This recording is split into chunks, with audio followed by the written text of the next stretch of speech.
course, we have this morning Mr. Hugh Faulkner, the big man there from INDECOM. It looks slim and trim, but he's still the big man. Good afternoon, my brother. How are you? Great to have you. Mr. Derby, I'm giving thanks, and thanks for having me on your program, Be My Guest. It's our pleasure, sir, to share whatever information we can through your medium. Good afternoon to your listeners and to your producer. I feel like I am your guest because you have so much to share, to tell us. But very briefly, tell us about the function of the INDECOM. That organization, that's some of us, we cuss and we tear them down, but I'm sure it has an important role to play. Tell us a bit about the functions. And yes, Vernon, I would explain the role of INDECOM under the context of the rule of law. The formulation of INDECOM is a reminder to us that there is no entity, there is no authority, there is no office which is above the law. As you know, the security forces are the keepers of law and order. You sure you're right, sir? I hear sir, they're by the law. Well, under the principles, the properly stated principles, then Derby, they too are subject to act in accordance with law. With the law, so yes. INDECOM is the oversight body with the legislative powers to review the conduct of the security forces that led to injury or death or the abuse of rights. And that was removed in about 2009, 2010. There was a previous regime which would have lost the confidence of the public and had the outright critique of the Inter-American Commission on Human Rights. So Jamaica set up an independent civilian oversight body, and that's how INDECOM came into being, to review the conduct of the security forces that led to injury or death or abuse. So it removed a process which would have involved the security forces investigating themselves. So that was changed with the inception of INDECOM. Oh, but that seemed to be that's an international challenge. Can you imagine the security forces across the world investigating themselves?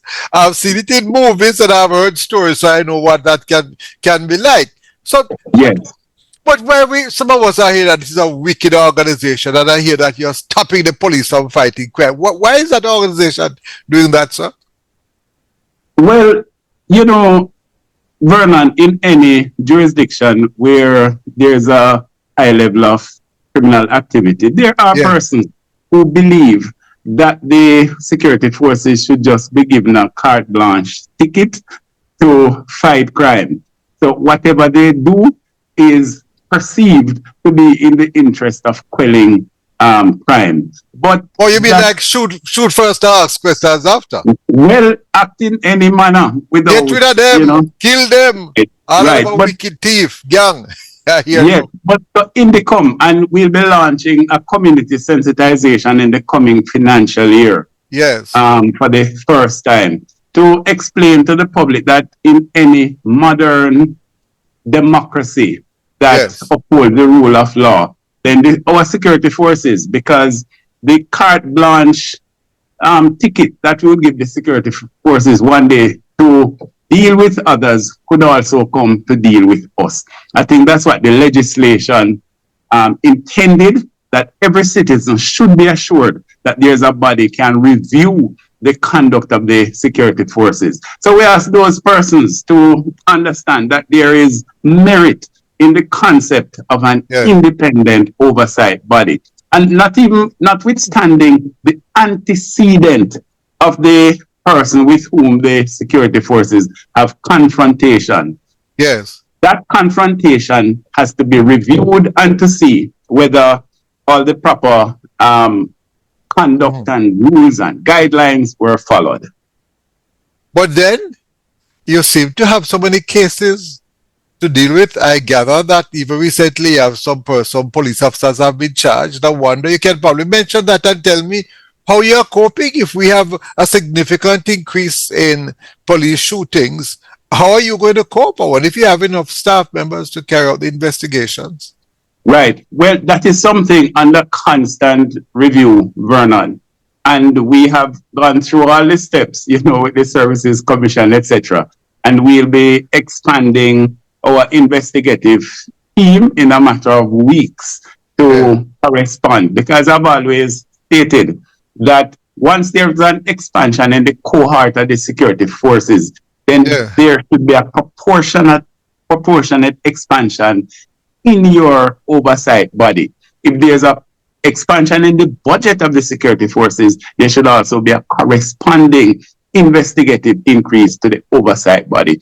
So we'll be increasing our cohort in a matter of weeks to meet with last year we had 155 fatalities involving the security forces. And a couple of weeks ago, we had about 162. So there's an increase. So we have to be able to have the manpower, the physical manpower and the technical manpower. So we'll be also expanding our digital forensic capabilities, because even in recent matters, in terms of images and digital footage and CCTV footage, cell phone footage in several cases have been helpful to us.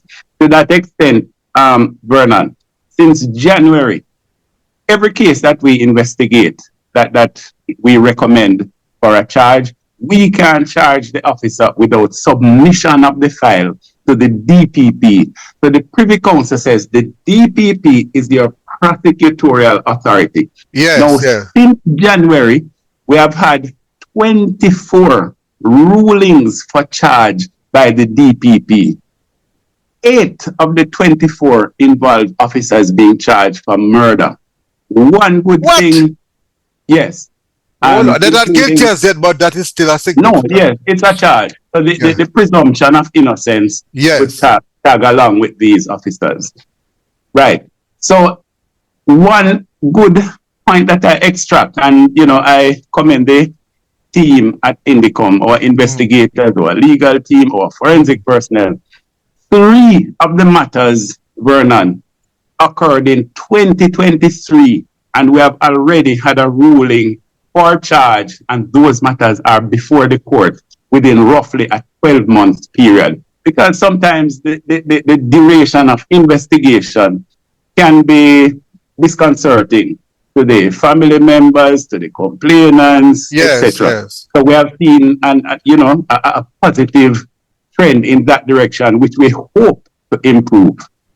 So why are we still mudding time blocking roads? So because if you're telling me that you exist and your department is doing his work, so why are we still blocking roads and burning tires? To bring up a point. We want justice, we want justice. Yes. Well, I understand that there has been a reduction in the number of such incidents, because we have also put on staff, Vernon, a family liaison officer. Investigation, in our view, we understand the value of you going on the scene, you scouting for exhibits, witnesses, digital footing. But especially in fatal shootings and injury, there are family members, human beings, who are left behind. Our family liaison officer, who is an investigator, will make the necessary empathetic, sympathetic contact and keep in touch with them. Who needs grief counseling? Who needs counseling? So we are doing that, and we believe such deployment will result in our witnesses and family members staying with the case for the long run, and not getting frustrated. So that is something we have been doing. We're going to have a break coming up, you see, so I interrupt you there, but so we'll come back, we can talk more about that. But I hope we can see less blocking of roads and burning of tires and so on. And I hope the police can understand that you're there. If they do the right thing, then they should have nothing to fear based on what you are telling me. And the next person, I just want some comments. You come back, you said, can pick up on that. Next thing, I noticed the moment somebody is killed, everybody turned police officer and turned INDECOM. Everybody gone on the scene, picking up this and doing this, and what I don't mind taking out the cameras and filming. Because let me tell you Yes. something, although there is a law against transmitting certain pictures, I must tell you, sir, that they probably locked me up a long time. But I must tell you that those pictures have helped us to identify people and helped us let us know what's happening. And when I get those pictures, I will forward them to you and the police and so on. Gonna go for the Indeed. break, sir. We have a vital organization, unless we don't know. You haven't done anything wrong, but sometimes when you do wrong things, not gonna like people like Mr. Faulkner, because I'm come here to Yes. stop wrong things, and we can't have that. We have to put a spoke in a few wheels, but probably is not going to allow that. All right, you're listening to Spot On with Vernon Derby, Mr. Hugh Faulkner, Commissioner Hugh Faulkner, head of INDECOM. Gonna go for the break. So come back. Don't move.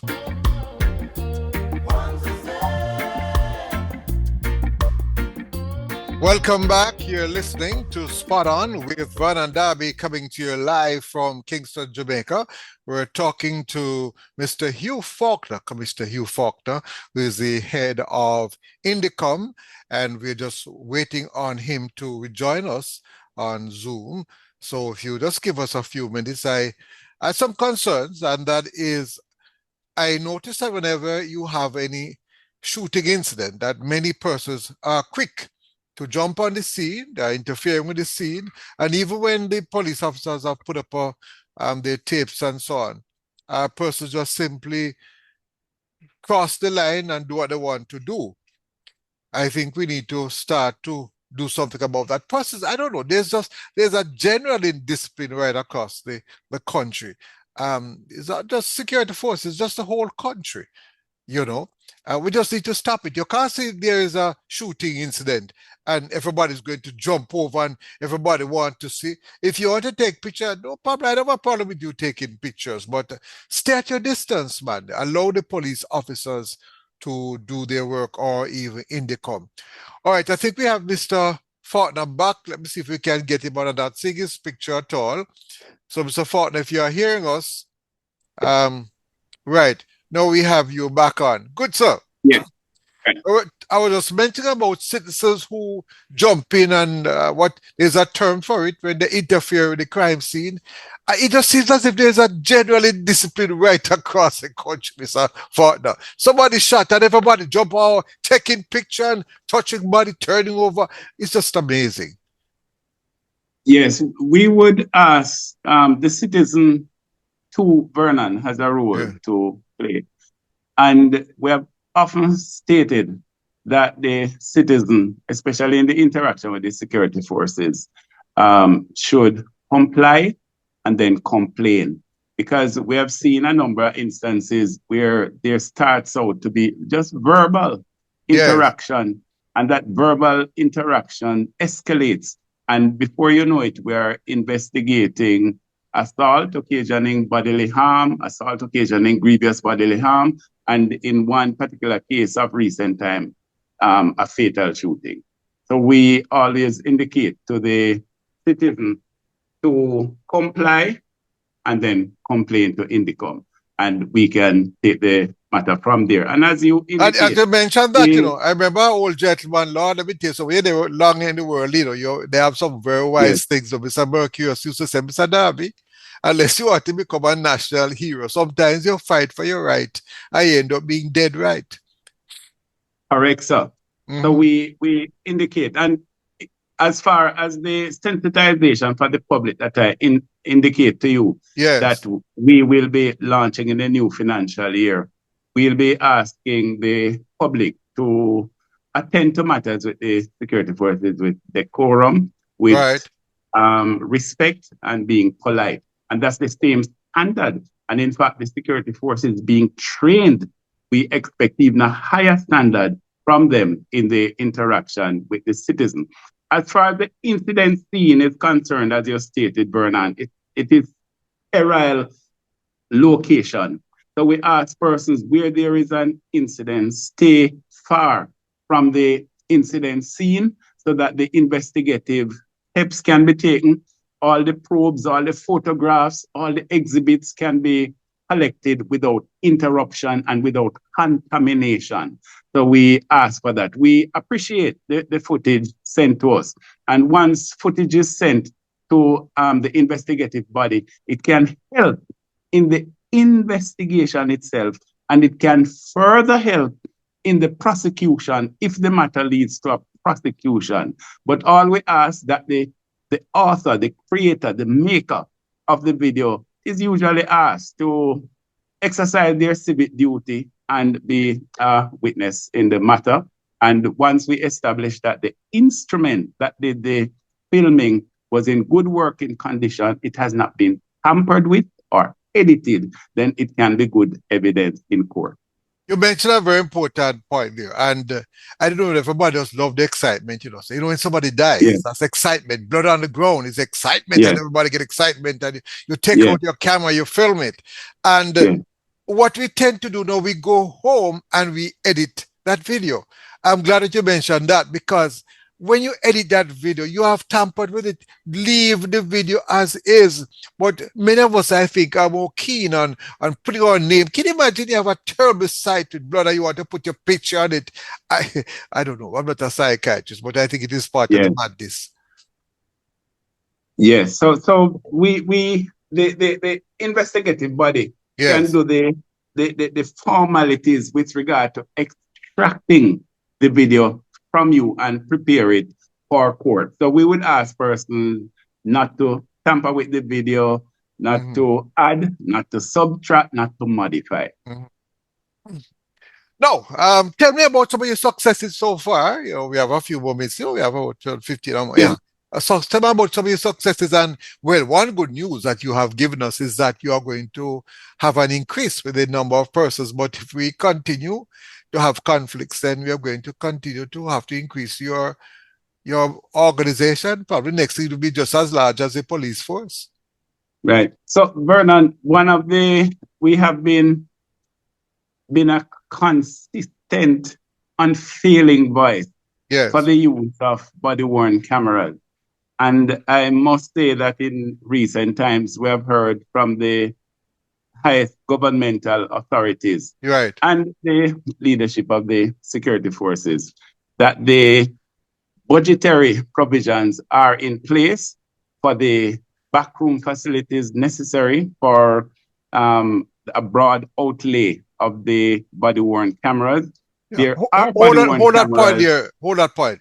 I must tell you, I think the public, they don't understand. That's even you said the back thing here. Some persons don't understand, So a lot of us believe that all you need is just to give the policeman a camera and that's it.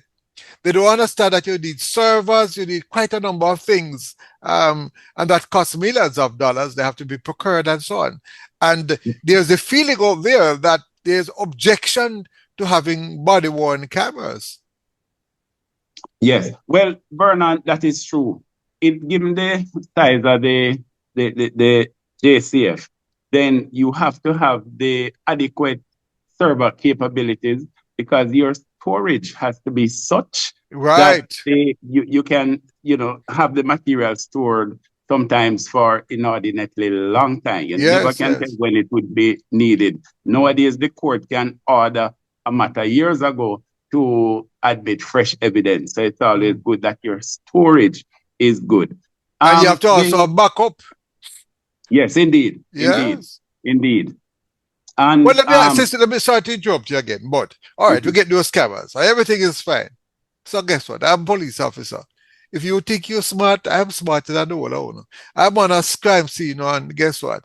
Say, brother, we want to say no, man. Guess what? My camera just stopped working. It's not working. I forget to turn it on. Oh.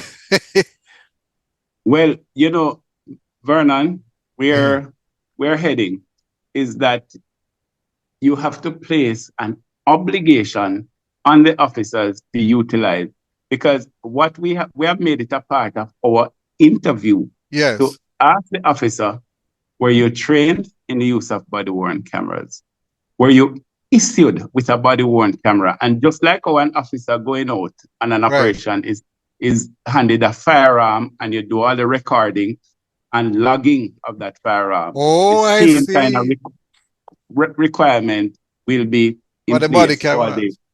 body cameras, and you would have to give an explanation Mhm. why the body worn camera was not utilized, and if it is malfunctioning, then your statement should reflect that.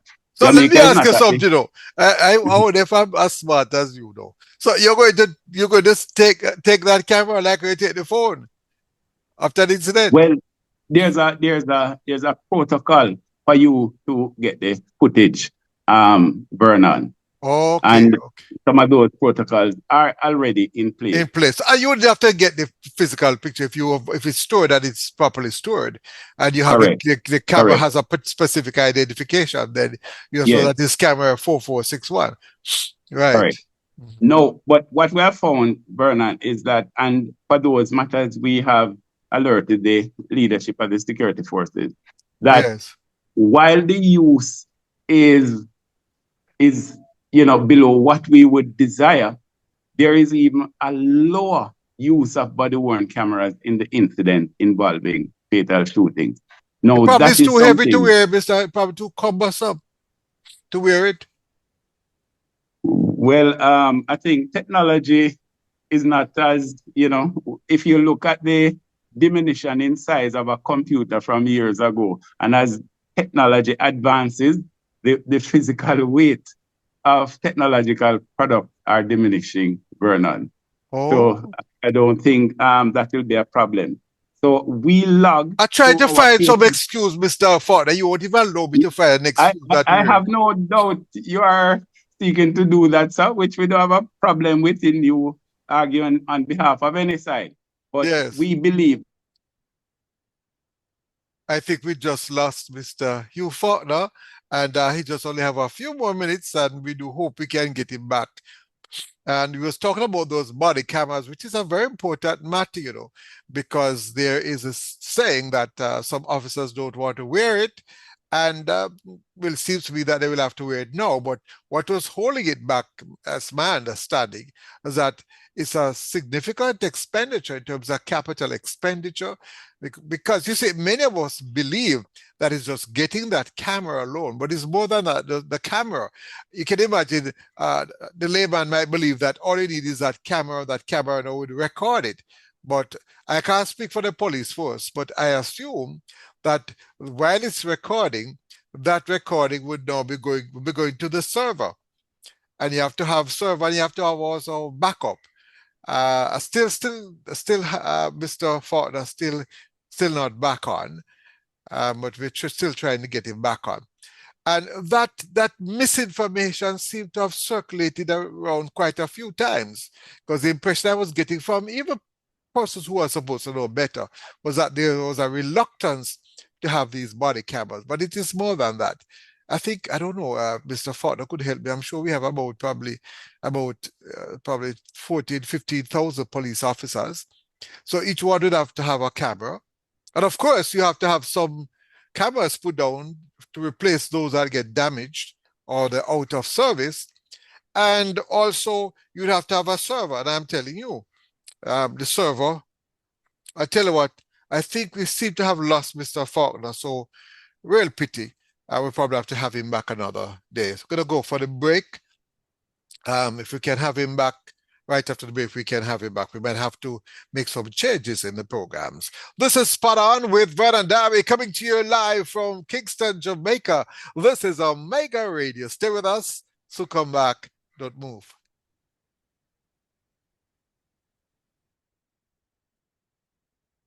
Welcome back. You're listening to Spot On with Vernon Derby coming to you live from Kingston, Jamaica.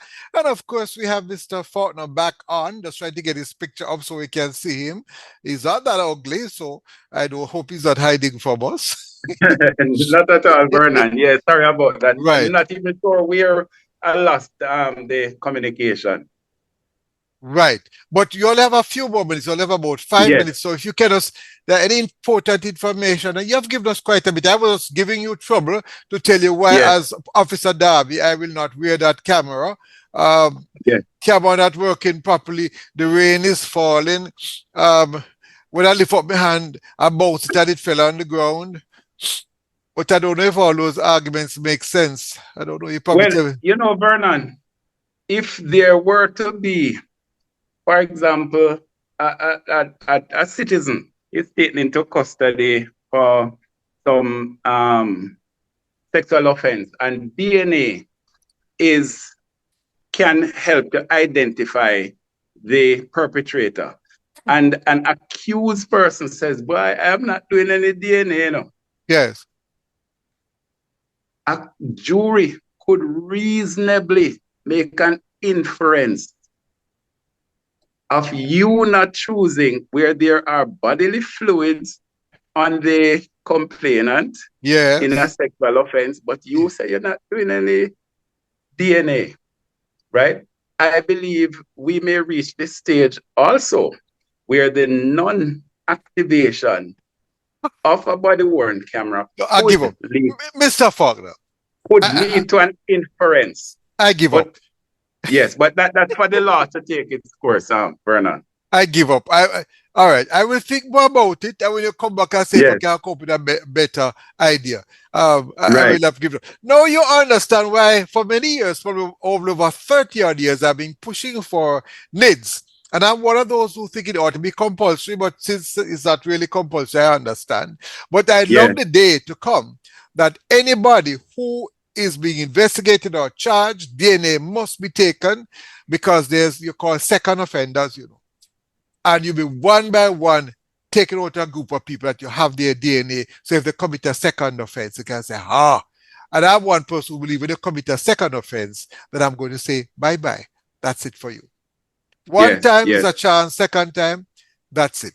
All right, time is slipping by. I don't think we have much time left, but tell me, any points you want to make? You mentioned very important. Let me just indicate, Vernon, that INDECOM is guided by particular principles. That is, INDECOM must function in an independent manner. Yes. Because of that, Vernon, we do not report to a minister. We report to Parliament itself. We are independent because the Act itself states that we take direction from no authority. Yes. Save and except that the prosecutorial authority is the DPP. Right. And we are independent because no serving member of the security forces can be on our staff. Well, let me ask you now. I want to interrupt you there. 2 times is limited. Yeah. Suppose you get some big and bad now. The oversight committee does that have an oversight committee. You think become a law unto yourself. What do we do with you now? I would say you have been the organization. Well, Vernon, when you're a commission of Parliament, Parliament itself can technically function as your oversight. Oh, that you too are acting within the remit of the law and you act objectively and impartially. And let me just add a few steps that we have taken at INDECOM in recent times, Vernon. A number of our investigators are now trained in sign language and Jamaican deaf culture. So where we have complainants, witnesses who are hearing impaired or deaf, we can communicate preliminarily with them. Okay. We have also introduced investigation with social intervention. Believe you me, Vernon, there are instances where you go to an incident scene where somebody is fatally wounded in confrontation with the security forces. But that scene may be a dwelling. The dwelling has no running water, no bathroom facility, no kitchen facilities. Yes, there may be children not going to school. So our family liaison would intervene for that aspect and make the referrals. As a result, Vernon, we have been successful in securing burial grants in a number of instances where persons have died at the hands of the security forces and the family are not financially able to finance the burial. We have also had rehabilitation grant. We have gotten counseling. We have gotten persons through the Ministry of Labor and Social Security to be signed up on path. So that's the investigation with social intervention. This is another way where you ensure that your witnesses we have to go now, but I don't need to tell me more. With the process. I'm not going to say it's your legal background that has helped you. I'm not going to say that the administrative training that has helped you, because I've seen lawyers who are pathetic. They think the law is a law and that's it. I will not say anything more. But I know all the things you used to do in the early days, and dealing with people and loving people. It's very clear to me that that caring spirit is coming through you and from you. Right. I wish that could be passed on to other organizations and other leaders. Final word from you, so I'm in trouble. Final word. Right. Yes. Right. So we just indicate to the public of Jamaica. So they are in INDECOM investigations, and they can be of assistance. We welcome them. Right. And I'm giving information after, because we have another feature coming up. Sorry about that. That we had very well. like that. Have a wonderful day. Mr. Hugh Faulkner, the head of INDECOM.